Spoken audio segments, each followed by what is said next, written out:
1910-cu ilin xəritəsində, Mən İran xəritəsində xəritədə var. bugünkü Tehranın da yerləşdiyi ərazi Cəbəl Azərbaycan vilayətidir.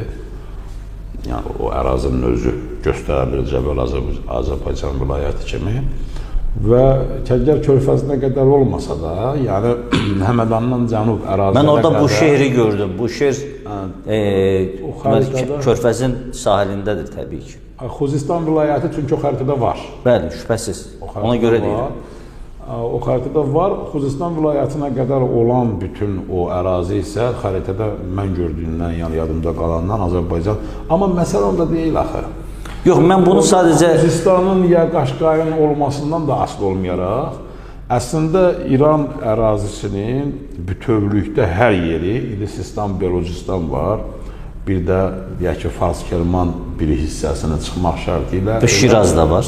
Şirazda da Qaşqaylar yerləşir. Üstəlik, Şiraz şəhəri başqadır, ətrafı başqadır. Bu da incəliklər var da, bu xeyli. İsfahan ümumiyyətlə Türk coğrafiyasına düşür.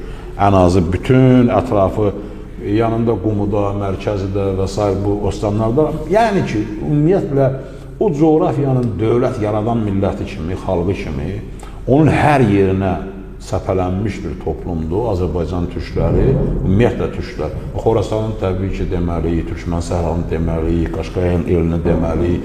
Söhbət tək Azərbaycandan getmir axı. Ümumiyyətlə, o sırf Azərbaycan şuurundan da bizim bu verilişimiz kənardır, bütövlükdə türk şuurundan danışılır. O baxımdan o coğrafiyanı İran adında bugün mövcud olan dövləti ümumiyyətlə türk dövləti, türk ölkəsi adlandıra bilərik biz. Bütövlükdə İran.